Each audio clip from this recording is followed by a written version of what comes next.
Welcome to the Focal Insights Podcast Founder Hour edition, hosted by Joe Pollock. Joe has been in the e-commerce industry for over 25 years. Founder Hour episodes go behind the scenes to learn how some of the best e-commerce brands were founded, grown, and operated straight from the founders themselves. Founder Hour is brought to you by Focal Software, a new generation ERP and operation suite for e-commerce brands and third-party marketplace sellers. Now let's welcome our host, Joe Pollock. Hello and welcome to the Focal E-commerce Insights podcast, where we chat with e-commerce entrepreneurs about business, selling online, and how to overcome challenges for success. Joining us today is Elle Torres. Elle graduated summa cum laude from UMass Boston. Elle is the founder and CEO of the Rose Maven, which she started in 2019. And at the Rose Maven, Elle strives to create meaningful experiences that make loved ones feel special while maintaining a direct personal connection with her clients. And Elle currently resides in Boston, Massachusetts. Elle, very nice to see you and welcome to the podcast. Thank you so much. Thank you for having me. It's great to be here, and hello to everybody. All right. Well, as we get started, we talked a little bit before that the listeners generally are either in e-commerce or thinking about getting into e-commerce. And if they are, that's a business, right? Especially if they're full-time. So we'll talk a little bit about business and e-commerce. So why don't you tell us about your business and specifically how you got to where you are now? Because everyone has a story, and I'm always interested in what motivated you to take that leap of faith, because I know you do have some background, I think, in banking, which is a little bit more corporate than having your own business. So let's hear about it. Yes, so that's right. So I worked in a global bank for about 6 years, and after a lot of hard work, I was just laid off for corporate reasons. And I always had a sort of a motivation to start something that allows people to celebrate their occasions. When I graduated, my sister gave me a bouquet of roses, and I loved it so much. And they wilted away after a while. So after I got laid off, it was just a perfect opportunity for me to really reposition my career and just see where I wanted to go. So I was doing some research online. I originally thought I wanted to do a mural of flowers, and materials ended up being really hard to find. So after a lot more research, I found a company that did preserve roses. And at the time, they really were not that popular. So I remember ordering a sample box in March of 2019.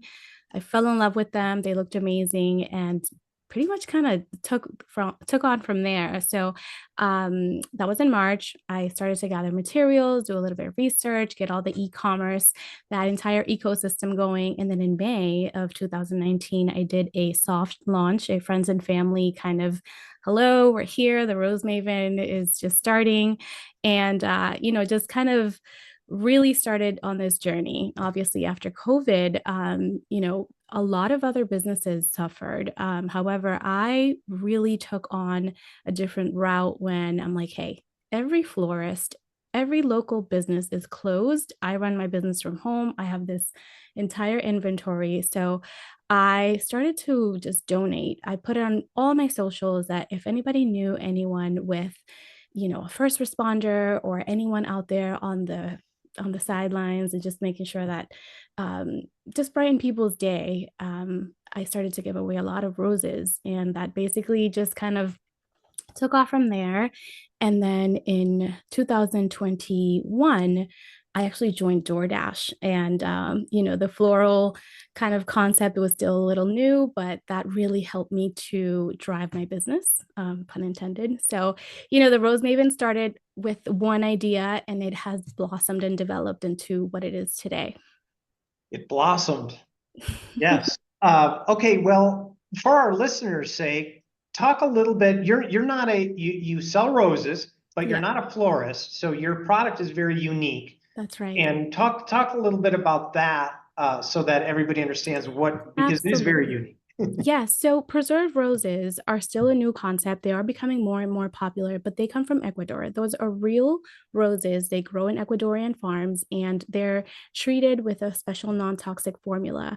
They're very secretive about it. So I guess us vendors don't really know exactly what's in it, but the roses actually last forever. So, of course, these are not traditional bouquets with leaves and water. They're actually very eco-friendly. So what I do is I arrange them into beautiful boxes. I started off with cardboard, like hat style boxes from Paris, and we've developed into these what I call glass and brass. So they're beautiful glass boxes, and the roses go inside, and they basically never wilt. They're just really eco-friendly and gorgeous. Yeah, yeah, they're very cool. Okay, so one thing I think that I'm always curious about that you skipped a little bit because to go from banking to your own business, you Mhm. mentioned that you started doing some research or didn't know quite what you wanted to do. So how did you make that decision to go it on your own, or maybe did you look around because at Yeah. that time maybe there weren't that many opportunities other than doing something on your own. Right. So it was definitely a leap of faith, like you said before. And again, it was just something where I know that flowers are something that people use to celebrate all kinds of moments. But as I was doing the research, I just really started to see a niche and just kind of doing something a little bit different. Like you just said, I'm not a florist, so I don't want to be categorized as a florist. I want to be known as someone who just designs these really special keepsakes. The fact that these don't wilt, they just kind of stay beautiful forever, is something that I kind of thought was a really cool idea.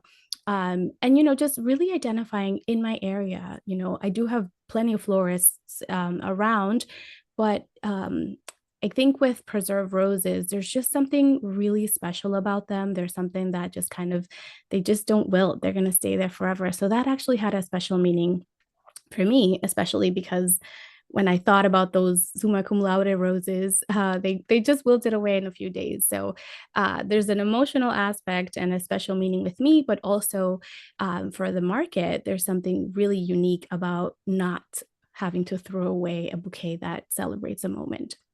Yeah, yeah, had to have some. It's more like a gift than just flowers. That's right. Yeah. Okay.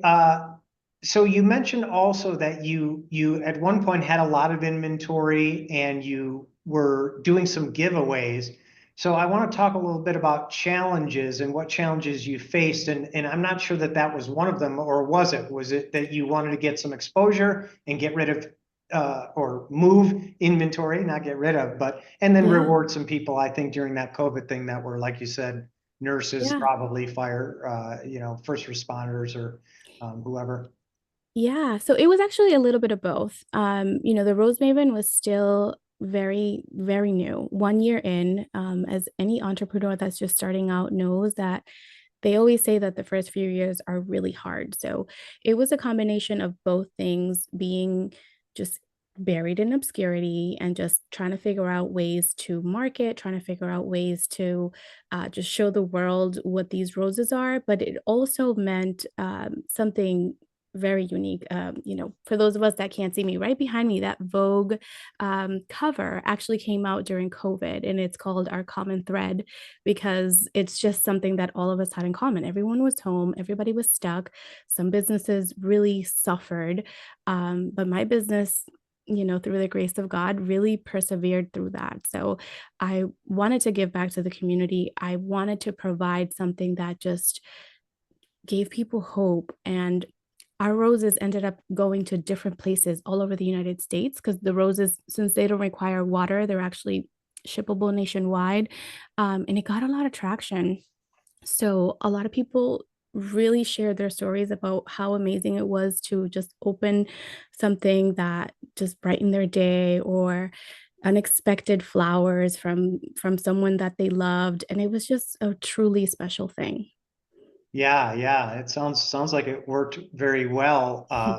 And it sounds like we understand what you did there conceptually, but technically, how did you do it? How did you get word out that if somebody knew somebody that Yeah. this would like this, that you would send it to them? How did you? Yeah, I definitely use social media. That's pretty much where everybody kind of went to. There were no in-person things, everything was closed. So social media, I put it on my Instagram, I put it on my LinkedIn. Uh, now I know that should have put a banner on my website, but back then I just kind of used social media to spread the word. And a lot of people started to reach out. It actually, because I was giving them away for free. I don't know if I mentioned that. Um, but a lot of people started to reach out, and then I had to open up a GoFundMe because I'm like, well, these shipping fees are adding up. And it ended up being like 3 times the goal. People were so generous. The fact that, I really wasn't looking to get anything back. I really just want to give to the community, and it ended up being really great. So social media was a great channel just to get the word out there, because people are like, wow, free flowers? Sure. I'm going to tell everybody I know. And then did that help too with getting some customers that were then Uh, aware of you, that were involved or even not yeah. involved? Yeah, so it was a little bit of a double-edged sword because it attracted a lot of people, but it also presented an issue with target market. So a lot of people followed because I was giving away these free flowers and different demographics, right? After they realized that this is a real business and that the flowers are costly, because I'm not afraid to admit that they are more expensive than what you would buy at a local florist or at the grocery store or anywhere else. So it did pose a little bit of a challenge there with target market. So, I don't want to get ahead, but definitely the target market was a little bit challenging in terms of you go from following someone that's giving away something for free to looking at their products and being like, whoa, these are expensive. So I call it a double-edged sword because, we had that challenge of having our following doubled, or even like, I think it was like a 65% growth overnight in our Instagram following, but it was also not the target market we wanted. So we really had to work hard to really show the value of the flowers and continue to build to someone that would really appreciate them. Yeah, yeah, and you would generate a ton of interest because they're so cool, and they were free, and Right. but it was a temporarily free thing, and you have to run a Yes, business at some point. absolutely. All right. Well, I know that you have your website as well, and it's a Shopify website, I Correct. believe. So, was that something you had from the start, and was it Shopify, and were you selling online from the start? Or talk a little bit about that on the e-commerce side of things. Oh, I'm so glad you asked that question. So, I actually started out on WordPress. And because I am still like a one-person show, I run the business from home with my husband, who helps in so many different ways. I've also hired freelancers along the way. So, I did start off with WordPress and I paid someone to design the website.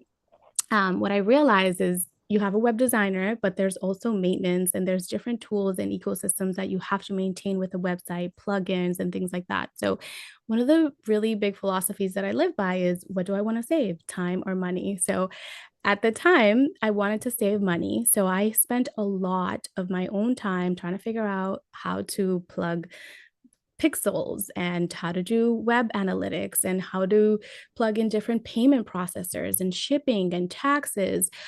So, with WordPress being a free platform, it's great for the people who are starting out and want to save the money. However, in 2022, I realized that Shopify was a much better option because it is an e-commerce platform. So they made it so much easier for everything to be plug and play, to design your storefront with a lot of different options. I did save money for the first few years while I paid someone to design, and then I tried to maintain the website myself. But eventually I said, you know what, I'm just going to pay that yearly Shopify fee because it pretty much pays for itself and it saves a ton of time. So I definitely recommend. So if you want to save the time, go ahead and invest on Shopify. But if you want to save the money, you're going to have to invest your time to figure all those things out. Yeah, pretty classic example, and we see that a lot where Mhm. a lot of people just starting, it's not even an option really because they don't have the money, so they're going Right. to have to use the time. But Mhm. then at some point, as they say, time is money. Your time is going to be more valuable doing something else that's going to be more impactful to your Right, business. like arranging flowers. Yeah, that's what you do. So then you can either use technology or even hire other people to help. And that's the same with when we talk about marketplaces like Amazon. Should you manage your own store or should you hire an agency to manage that? And I think a lot of people follow that same path where the kind of the DIY or do it yourself for a while, and then they realize, hey, I've got to be focusing on these other things that are on fire.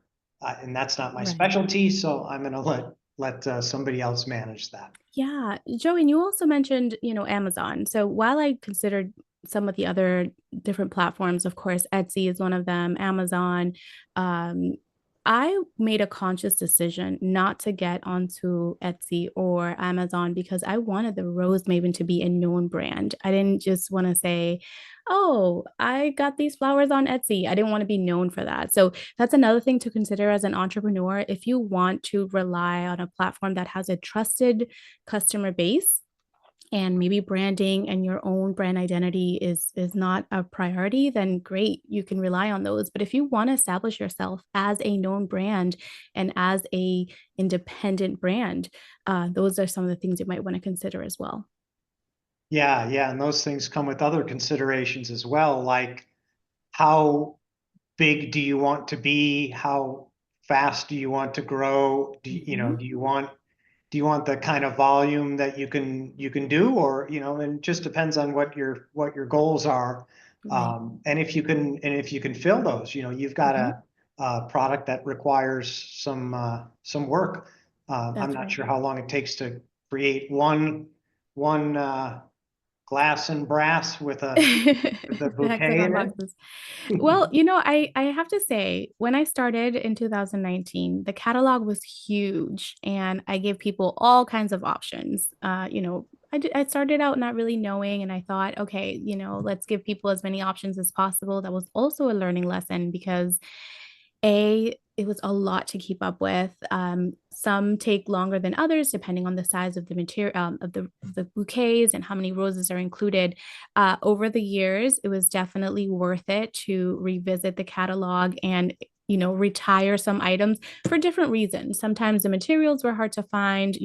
I remember after COVID, we had the supply chain issues, so that also affected. But the bottom line was that, you want to make sure that what you're making is worth your time and that it's also returning profits, not just breaking even. So, we're on year 6 now, and we now have a very, very streamlined catalog with things that we just perfected to make sure that we can put them together in a DoorDash, like I said, is a local thing that I use. So they only give an hour to put the thing together. So there's been a system in place to help reduce the production time as well. Yeah, I think there's something to be said too for having maybe 10 options versus 100. Just makes your life easier, and 10's still a pretty good amount. Yeah, and when you have a luxury item like preserved roses, this is not an impulse buy. So with a luxury item, you have an affluent audience who expects a different level of service. That was also another thing that I learned throughout the years. When someone is paying a high ticket offer, they really want you to do as much of the work for them as possible. So a high ticket item also requires that certain level of service. The word maven actually means expert. So throughout the years, I learned to be that expert, especially for my male consumers who are like, hey, my wife's birthday is next week or sometimes in 2 days from now. And I really became just kind of like a resource in their back pocket where I would put together something that was completely curated and just said, okay, just give me what color. And if you can't figure out the color, just give me some facts and details about her, and then we'll just kind of get it on the way. So all of those things contributed to production time and streamlining the catalog and just making sure that that affluent market got that level of service. Yeah, I think you're saying there that men don't know what they're doing and they need your help. And now No, you've got no. Valentine's Day coming up, so you're going to get a lot of that, Oh, right? Valentine's Day. Yes, it's actually the biggest Rose Maven sale of the year. Absolutely. Yeah, it's perfect for your product. So, Yeah. But no, I think men do know what they're doing and they know what they want. So they just don't like to waste time. we'll just go with the second part then. They do need your help. They need your help. They know what they're Yeah. doing, but they need your help. Yes. Okay. Um, So let's switch back then to just running the business too. So we've talked about some technology stuff. Mhm. We talked about WordPress to start, Shopify.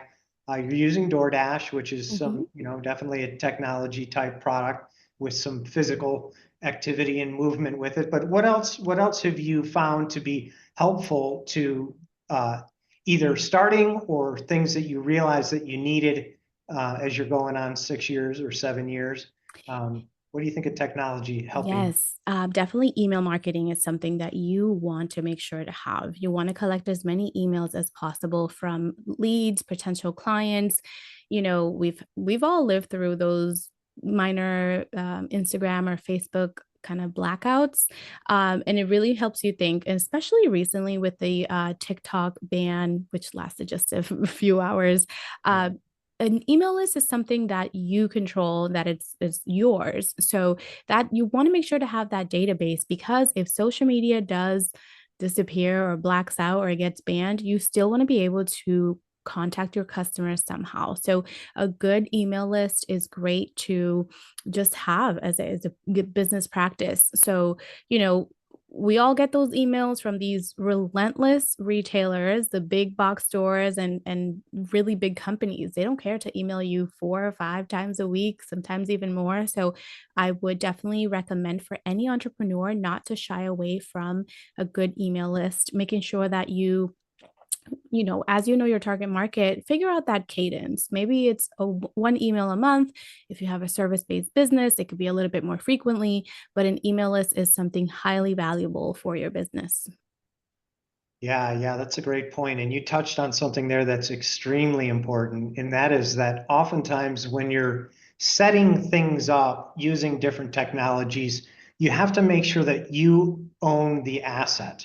Right. So I'll use something that's a common mistake is when people work with a marketplace like Amazon, for example, and they hire an agency to set these things up for them. Make sure that they're using your contact information, your Mhm. email address, your phone number, your cell number for OTP and two-factor authentication and all those things, because they really become assets of the Mhm. company.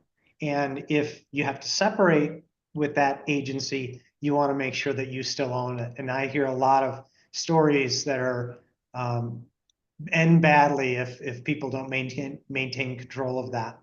Absolutely important. And even little things like if you design a website on Wix or Squarespace, when you want to integrate those social links, pay attention to that, because you want to put your own username on there. A lot of times, when people I click on people's websites and it links to the Wix Instagram or the Squarespace page. So as you integrate those kind of technologies as well, it's very important what Joe said. Make sure that it leads to your information. Yeah, that's a good point too. So you're protecting the asset, but also be careful what you put forward and put out there that people see. Yes. So it's your brand and your name.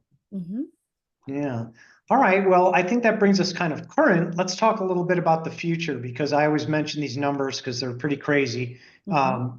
Last year, the all about 20% of all sales were done online, and that total about $6 trillion. And in the next couple of years, that's going to go to 8 trillion, which means that there's going to be a lot more sellers and a lot more volume of e-commerce sales selling online. So I just wanted to get your thoughts there on what you think is coming in the future, or any changes that you may have planned, or things that you're looking forward to for the future. Wow, yeah, that's a very good question. I definitely think that the online shopping trend is here to stay. It's not going anywhere. People are still looking for experiences. So, I do expect that there's going to be a lot more competition. We already see that with, I think Michael's, the craft store, is competing with Etsy. They have a platform called Maker's Place. So, I think we'll see a lot more handmade things, and also just like big box stores trying to compete with each other. But for me, I think the Rose Maven, because DoorDash really works, I don't want to like say too much, but I do want to be able to hold on to that business model, and also kind of provide that on my own. Because, like you touched on before, there is an aspect of using these technology platforms that takes away a lot of the ownership, for various reasons. So I do think that, I want to develop the Rose Maven to be a different business model where they can be local deliveries without necessarily having that third party, middleman, because there's also fees that need to be paid and data that's protected. So, you do want to use the tools that are available out there, but always have that forward thinking, mentality of, okay, what happens if this technology goes away? How is my business going to be covered? What are the steps I can take to make sure that I still own the data? Or if, something happens, how can my business keep running? So, keeping up with technology is really important, and also knowing your goals and where you want your business to go. All right. Well, how about any tips for anyone that's thinking of starting their own business in general or getting into e-commerce?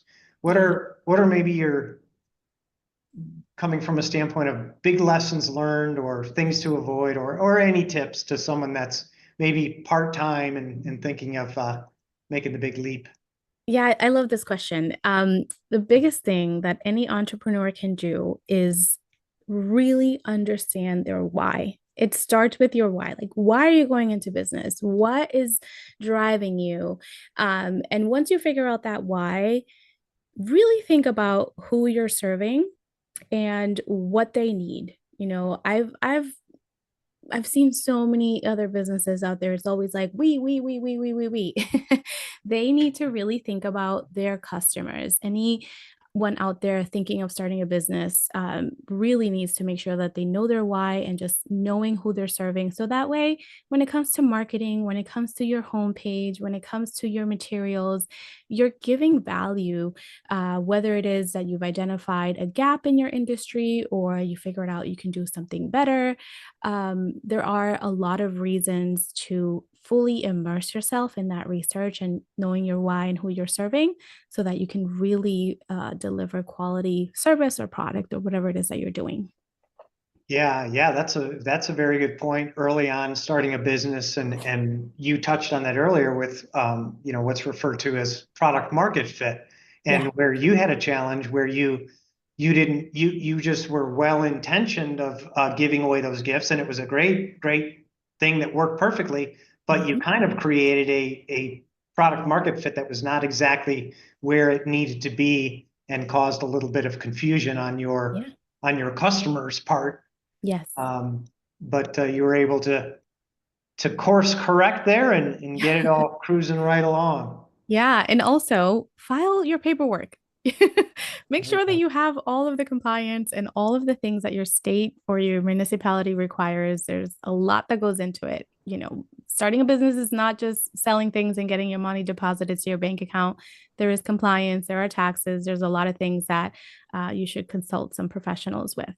Yeah, and that's a real good point too for starting a business, is basically creating your team, whether it's your team that you work with internally that are core people in your business, or professionals that you need. And that's tough too, because lawyers are expensive, but you might need a lawyer or a CPA for tax Mhm. reasons, or so yeah, putting together that team so that you make sure that you're not missing things that can come back to bite you. That's right. Or cost you a lot of money. Well, that's the bite. Yep. Yeah. Okay. Well, Elle, why don't you tell everyone how to find this cool stuff, your roses and gifts, and a little bit more about how to find that, or how to find you if they have questions. Yes. So I can be found at the Rose Maven, ROSEMAVEN, across all social platforms. My website is therosemaven.com. And if anybody has any questions, it's Elle at therosemaven.com. You can email me if you'd like, or if you want to know more. So yeah, it's just the Rose Maven everywhere. Yeah, check it out, everyone. Very cool stuff. And I'm still wondering how they make these roses last so long, but it must be a tightly kept secret. But That's it is right. amazing that they can grow roses that last yeah, forever. Yes.